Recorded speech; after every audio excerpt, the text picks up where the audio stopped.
Assalamualaikum warahmatullahi wabarakatuh. Yang kami hormati, Bapak Sinung Restendi selaku dosen pengampu mata kuliah Komunikasi Kelompok dan Organisasi, serta teman-teman yang kami banggakan.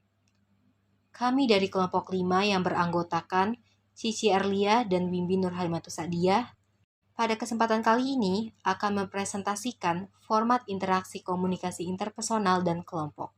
Komunikasi interpersonal adalah proses pertukaran informasi di antara dua orang individu yang hasil dari proses pertukaran informasi tersebut bisa langsung diketahui. Sistem komunikasi interpersonal adalah proses komunikasi yang terjadi di antara dua individu yang bersifat akrab dan tatap muka, juga spontan dan tidak direncanakan. Relationship is more important than content. Terkadang, hubungan itu lebih penting daripada pesan tersebut. Contoh, seorang anak yang ingin berkomunikasi dengan ibunya ketika ada masalah, kemudian lari ke ibunya dan memeluk ibunya. Sebelum curhat, sepertinya masalahnya sudah dapat selesai, karena hanya dengan memeluk dan menangis di pelukan ibunya, hal tersebut dirasa cukup untuk si anak.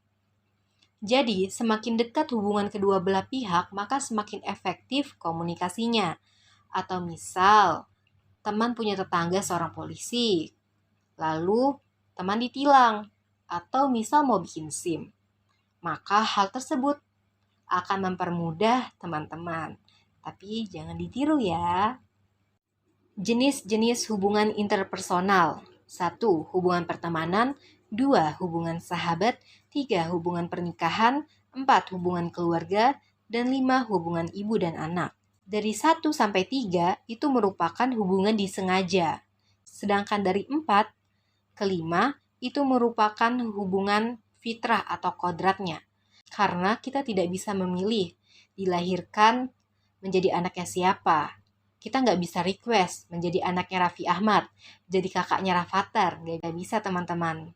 Sedangkan hubungan yang disengaja, ya kita bisa memilih ingin bersahabat dengan siapa, berteman dengan siapa, dan juga menikah dengan siapa, seperti itu. Klasifikasi komunikasi interpersonal. Terdapat pembagian di dalam sebuah proses komunikasi interpersonal, yaitu interaksi intim. Merupakan proses komunikasi yang terjadi di antara teman baik, pasangan, keluarga, dan orang lain yang memiliki ikatan emosional yang kuat. Kekuatan dari komunikasi jenis ini ditentukan oleh kuat tidaknya hubungan antara individu yang sedang melakukan komunikasi.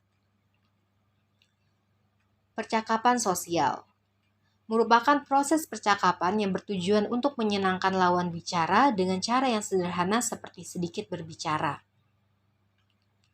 Interogasi atau pemaksaan. Sebuah proses komunikasi di mana seseorang yang menanyakan sebuah informasi kepada lawan bicara yang berada di dalam sebuah kontrol emosional yang bersifat memaksa atau menuntut. Wawancara merupakan proses komunikasi yang terjadi antara dua orang yang berbentuk komunikasi tanya jawab. Tahapan hubungan interpersonal. Yang pertama, perkenalan dulu ya. Ini merupakan pertukaran informasi awal. Hei, nama kamu siapa? Asal mana? Kemudian lanjut ke tahap pendekatan. Ini merupakan pengumpulan data personal. Lu orang mana? Gimana, udah lama di sini? Udah lama di Jogja? Kemudian di tahap konfirmasi. Oh, kayaknya orangnya asik ya. Kayaknya bisa nih dijadikan teman. Kemudian lanjut di tahapan keputusan hubungan. Nah, di sini lah seseorang akan memutuskan hubungannya. Maksudnya bukan memutus hubungan, maksudnya apakah ini menjadi teman atau menjadi sahabat. Kalau kita di sini mengambil contoh persahabatan ya. Oh, sepertinya dia cocok deh dijadikan sahabat. Di sinilah dia memutuskan untuk menjadikan orang tersebut jadi sahabatnya. Tujuan komunikasi interpersonal. Di dalam sebuah proses komunikasi interpersonal, terdapat beberapa tujuan yang telah dirangkum atau disimpulkan oleh para ahli, baik yang bersifat disengaja maupun yang bersifat tidak sengaja. Antara lain, menemukan diri sendiri, menemukan dunia luar, membentuk dan menjaga hubungan yang penuh arti, berubah sikap dan tingkah laku, untuk bermain dan kesenangan, serta untuk membantu. Faktor-faktor yang menyebabkan putusnya hubungan interpersonal. Yang pertama, tidak percaya lagi. Yang kedua, perubahan perilaku. Misal nih, kok dia udah gak mau nungguin aku lagi ya? Kok dia kayaknya gak pernah lagi tuh ngajakin aku main bareng?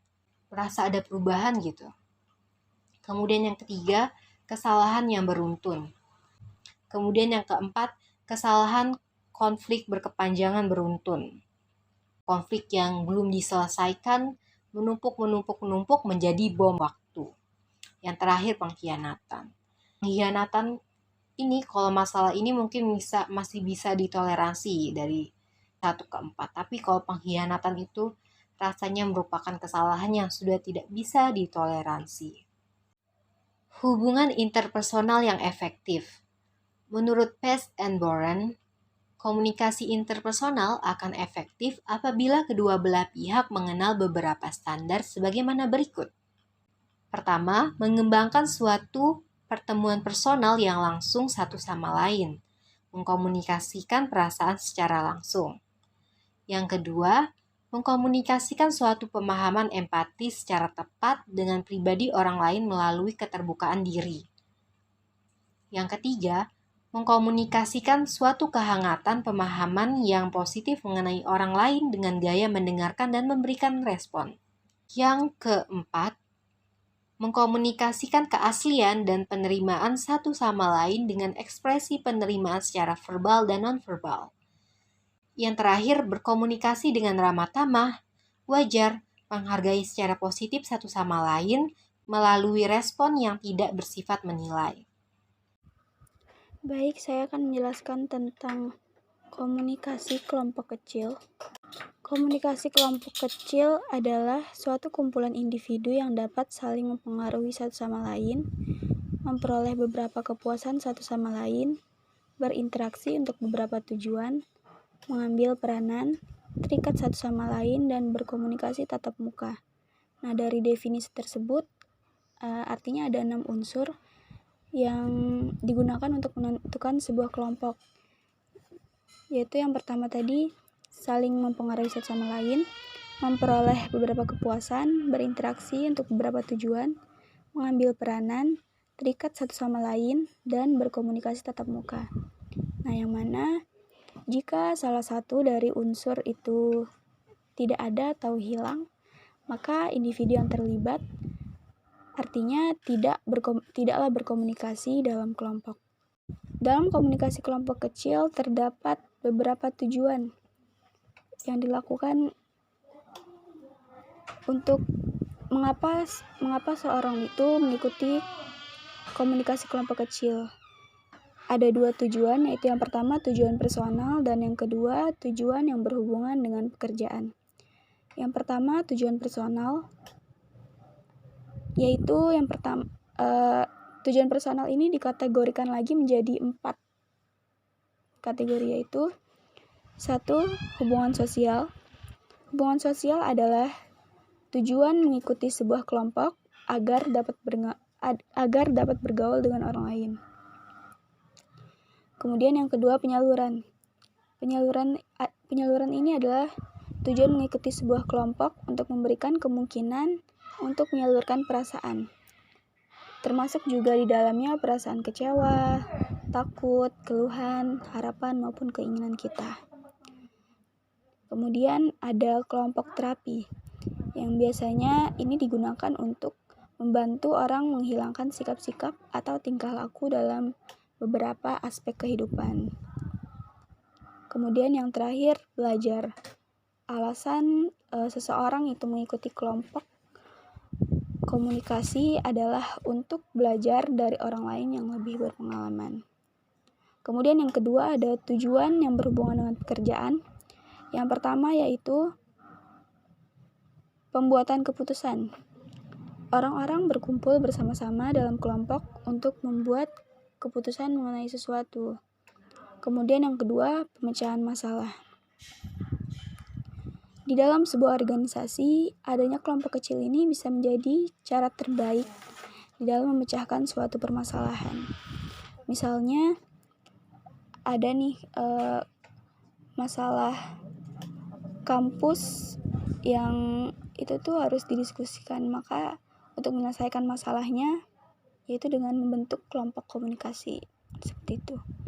Kemudian ada seorang pakar yang bernama Meyer. Dia berpendapat bahwa komunikasi kelompok kecil ini mempunyai kekuatan dan kelemahannya tersendiri. Yang pertama, kekuatannya lebih besar pengetahuan dan informasi yang diperoleh. Kelompok lebih banyak mengetahui daripada individu. Kemudian yang kedua, jumlah pendekatan lebih banyak terhadap masalah yang akan dipecahkan.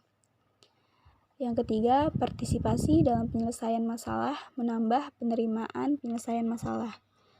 Dan yang terakhir, pemahaman yang lebih baik terhadap keputusan kelompok.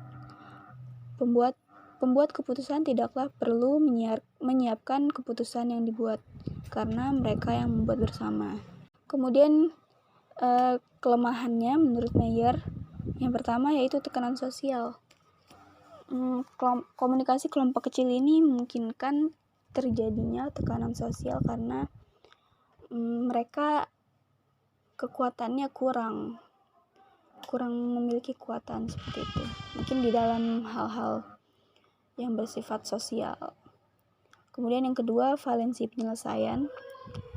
Yang ketiga, dominasi individual. Mungkin di dalam komunikasi kelompok ini lebih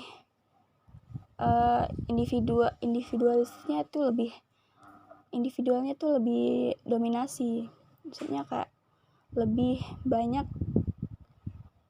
kurang merangkul seperti itu. Kemudian yang terakhir, konflik dari tujuan kedua yaitu memenangkan argumentasi. Mungkin itu saja dari saya. Terima kasih atas perhatiannya. Akhir kata, wassalamualaikum warahmatullahi wabarakatuh.